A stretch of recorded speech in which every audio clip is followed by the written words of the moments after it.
ഒരാളും കൂടി പോകുന്നത്? എനിക്ക് വയറിന് തീരെ സുഖമില്ല സാറേ. ഞങ്ങൾ രണ്ടുപേരും ബാംഗ്ലൂരാണ്. ബാംഗ്ലൂരിൽ നിന്ന് ട്രെയിനിന് വരുന്ന വഴിക്ക് ട്രെയിനിൽ നിന്ന് ഫുഡ് വാങ്ങിച്ച് കഴിച്ചു. ഈ ഫുഡ് ഇൻഫെക്ഷൻ ആണോ എന്താണെന്ന് അറിഞ്ഞൂടാ സാറേ. ഭയങ്കര വേദനയുണ്ട് വയറിന്. ഒന്ന് വേഗം നോക്ക് സാറേ, ഞങ്ങൾക്ക് ഇത് കണ്ടിട്ടൊരു മീറ്റിംഗ് ഉള്ളതാ. മീറ്റിങ്ങോ? എന്ത് മീറ്റിംഗാ ഞങ്ങൾക്ക്? അയ്യോ, അപ്പൊ സാർ അറിഞ്ഞില്ലേ എന്ത്?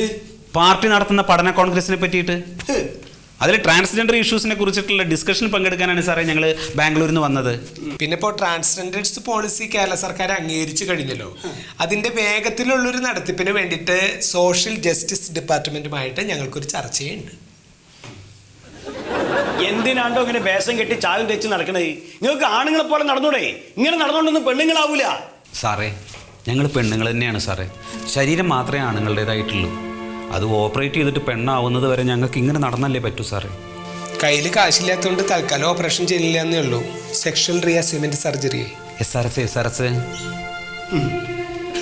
സാറേ, ദൈവം ഞങ്ങളുടെ ശരീരത്തിനോട് കാണിച്ച കുസൃതി ഞങ്ങൾക്ക് അംഗീകരിക്കാൻ പറ്റുന്നുണ്ട്. പിന്നെ നിങ്ങളെപ്പോലുള്ളവർക്ക് എന്താ അംഗീകരിക്കാൻ അത്ര വിഷമം? ഞങ്ങൾക്കൊരു ബുദ്ധിമുട്ടില്ലല്ലോ. നാട്ടുകാർക്കുള്ള പ്രശ്നം മുഴുവൻ. അതെ, നല്ല രണ്ട് തല്ലിട്ടുമ്പോ രണ്ടാളും മാറിക്കോളും. ഒന്നുമില്ല സാറേ, അതൊക്കെ വെറുതെയാ. ഞങ്ങൾക്ക് കിട്ടിയ തല്ലിന് കയ്യും കണക്കുമില്ല.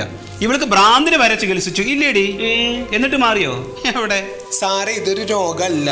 അല്ല, സാറൊരു ഡോക്ടറായിട്ട് ഇത്രയും കാലമായിട്ട് ഇതൊന്നും മനസ്സിലായിട്ടില്ലേ? ഇല്ല, മനസ്സിലാക്കിയിട്ടില്ല. നന്നായി. ഞാനേ ഇവിടെ ആണുങ്ങളും പെണ്ണുങ്ങളും എന്ന് പറഞ്ഞ രണ്ട് വിഭാഗത്തിനാണ് ചികിത്സിക്കണത്. ഈ രണ്ടും കെട്ട ജന്മത്തിന് നമ്മളിവിടെ ചികിത്സിക്കലില്ല. അങ്ങനെ സാറ് പറയരുത്. ഞങ്ങൾ രണ്ടും കെട്ട ജന്മങ്ങളല്ല, ഞങ്ങൾ ട്രാൻസ്ജെൻഡേഴ്സ് ആണ്. സാറേ, അങ്ങനെ മൂന്നാമതൊരു വിഭാഗം കൂടി ഉണ്ടെന്ന് മനസ്സിൽ അങ്ങോട്ട് ഉറപ്പിക്ക്. എന്റെ ഇത്ര വിഷമം. ചികിത്സിക്കണ്ടോ ഇല്ലയോ? അല്ലെങ്കിൽ പോണോ? എന്താ വേണ്ടേ? വേറെ ഡോക്ടേഴ്സൊക്കെ ഉണ്ട് ഇവിടെ ഈ നാട്ടില്. സാറേ, ആണിനെ പെണ്ണാക്കണതും പെണ്ണിനെ ആണാക്കണതായിട്ടുള്ള ഓപ്പറേഷൻ ഉണ്ട്, SRS.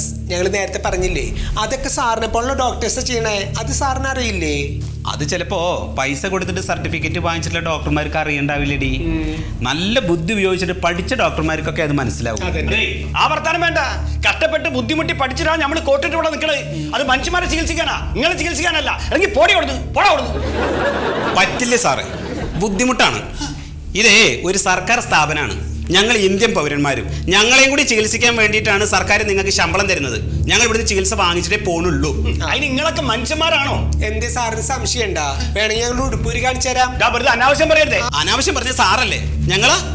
ഞങ്ങൾ മര്യാദക്കാരായതുകൊണ്ടല്ലേ ഇത് മുഴുവൻ കേട്ട് നിന്നത്. അല്ല പിന്നെ ഞങ്ങൾ ഇവിടുന്ന് ചികിത്സ വാങ്ങിച്ചിട്ടേ പോണുള്ളൂ. നിങ്ങൾ ഇവിടുന്ന് നല്ല തല്ല് കിട്ടിയിട്ടേ പോവുള്ളൂ. അയ്യടാ, ഒന്ന് തല്ലി നോക്ക്, കണ്ണുകൾ കുത്തിപ്പൊട്ടിക്കും. സാറേ, തമിഴ്നാട്ടിലും ബാംഗ്ലൂരിലും ഒക്കെ ഉള്ള ഡോക്ടർമാർക്ക് ഞങ്ങളെ ചികിത്സിക്കാമെങ്കിൽ ഇവിടുത്തെ കേരളത്തിലെ ഡോക്ടർമാർക്ക് ഞങ്ങളെ ചികിത്സിക്കാം. ഇവിടുത്തെ ഡോക്ടർമാർക്ക് എന്താ സാറേ കൊമ്പുണ്ടോ? ആ കൊമ്പുണ്ട്. എന്തേ? അല്ലെങ്കിൽ ഇവിടുത്തെ ഡോക്ടേഴ്സിന് ഞങ്ങളെപ്പോഴുള്ള ചികിത്സിക്കാൻ ഇത്തിരി ബുദ്ധിമുട്ടുണ്ടെന്ന് ഞങ്ങൾ പല വാർത്തയൊന്നും കേട്ടിട്ടുണ്ട്. അതും കൂടി അറിയാൻ വേണ്ടിട്ട് തന്നെ ഞങ്ങളിപ്പോ ഇവിടെ വന്നത്. പോലീസിനെ വിളിക്ക്. പോലീസിനെ, പട്ടാളത്തിനെ, ആരിന് വേണമെങ്കിലും വിളിച്ചോ സാറേ. അതെ, തുല്യ നീതി ഇവിടുത്തെ ജനാധിപത്യം പറയണത്. അത് ഞങ്ങൾക്കും കൂടി ഉള്ളതാ. നിങ്ങൾ തൽക്കാലം ഇവിടെ നിൽക്കണ്ട. നിങ്ങൾക്ക് ഇവിടെ ചികിത്സ ഇല്ല. സാറെ, ചികിത്സ ഇല്ലെങ്കിൽ വേണ്ട. എന്തുകൊണ്ട് ചികിത്സിക്കുന്നില്ല എന്നൊരു വെള്ള പേപ്പറിൽ എഴുതി ഇങ്ങോട്ട് തരാം.